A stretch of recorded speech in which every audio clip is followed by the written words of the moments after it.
hope he's okay.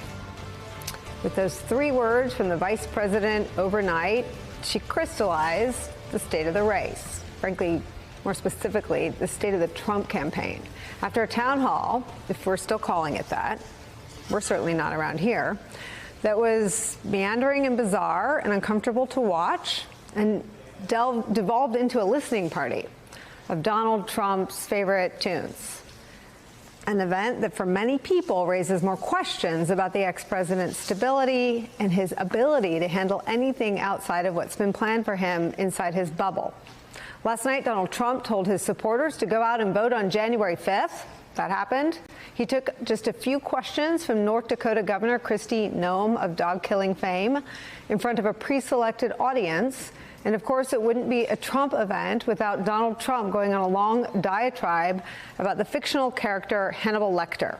That all happened, and it's all bizarre enough. But the wheels actually didn't come off until 2 people in the audience fainted. Here's what Trump said in response to those medical emergencies. Would anybody else like to faint? Please raise your hand. Let's do it now. Please raise your hand. You know what we could do, though?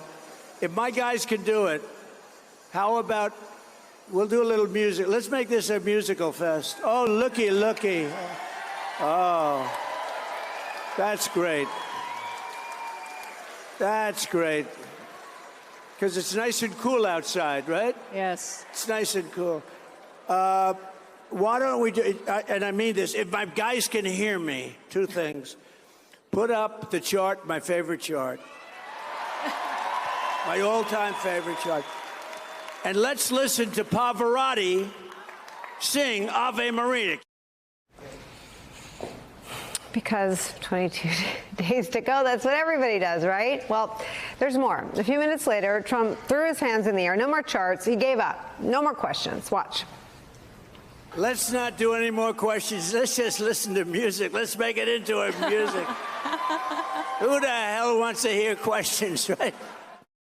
Who the hell wants to hear questions? So here's what happens next. For the next 38 minutes after that moment that we just showed you, Trump decides to serve as a sort of DJ. He stood and he swayed to the music right there on stage, periodically rambling, but mostly just standing there, swaying silently. And to give you an idea of how long 39 minutes is and how long this went on for, if you were there, we're going to run it in its entirety. We'll keep talking. We'll leave it at the bottom of your screen. But we're going to put a clock up and count the minutes just to make clear so you can experience for yourself how excruciatingly long and completely weird it is for anyone, let alone a candidate for the presidency, to cut off an event and then play his campaign soundtrack for 38 minutes while he stands and sways. And I know we're in the Trump era, and I know everything's been normalized, but you decide for yourself over these next 38 minutes if you want to use a lifeline, right? Call a friend in the Trumposphere and ask them if they think that's normal. Now, of course, there's Trump campaign spin. We'll tell you what it is. And, of course, sadly, some people are buying it. Here's the spin.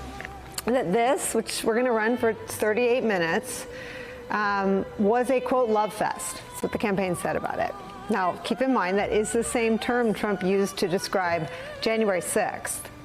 But the campaign adds this, quote, President Trump has more energy and more stamina than anyone in politics. He's the smartest leader the country's ever seen. And he has wings and he can fly and become invisible.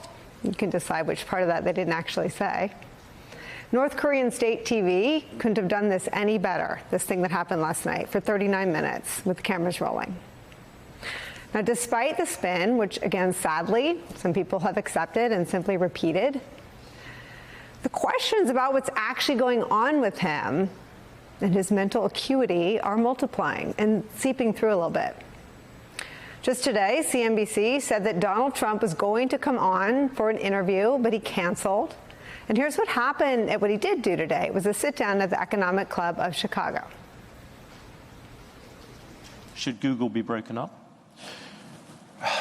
I just haven't gotten over something the Justice Department did yesterday, where Virginia cleaned up its voter rolls and got rid of thousands and thousands of bad votes. and the Justice Department sued them that they should be allowed to put those bad votes and illegal votes back in and let the people vote. So I haven't gotten over that. A lot of people have seen that. They can't even believe it. The question is about Google, President Trump. Let me ask you about Google. You talk about Virginia and voter rolls. Questioner comes back, but the question was about Google. Imagine that playing out in the sit room. Seriously. Now, from Team Harris, it's all signs of a, quote, increasingly unstable and unhinged Donald Trump, with growing questions about his stability come increasingly dangerous and extreme authoritarian outbursts, things that come out of his mouth. Last night, the Harris campaign showed up and showed some of those to us. They showed up with receipts, playing just a snippet of Trump's long history of calling anyone who opposes him an enemy of this country. Watch that. Watch his rallies. Listen to his words. He tells us who he is. And he tells us what he would do if he is elected president. So here tonight, I will show you one example of Donald Trump's worldview and intentions. Please roll the clip. The worst people are the enemies from within. The enemy from within. Those people are more dangerous, the enemy from within, than Russia and China. These people should be put in jail the way they talk about our judges and our justices. Now, if you had one really violent day, one rough hour, and I mean real rough. I think the bigger problem are the people from within. We have some very bad people. We have some sick people, radical left lunatics. And I think and it should be very easily handled by, if necessary, by National Guard, or if really necessary, by the military.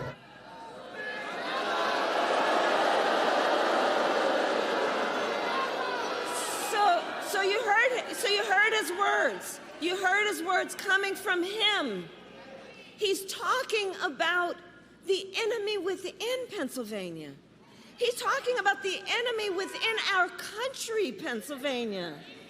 He's talking about that he considers anyone who doesn't support him or who will not bend to his will an enemy of our country. Donald Trump is increasingly unstable and unhinged.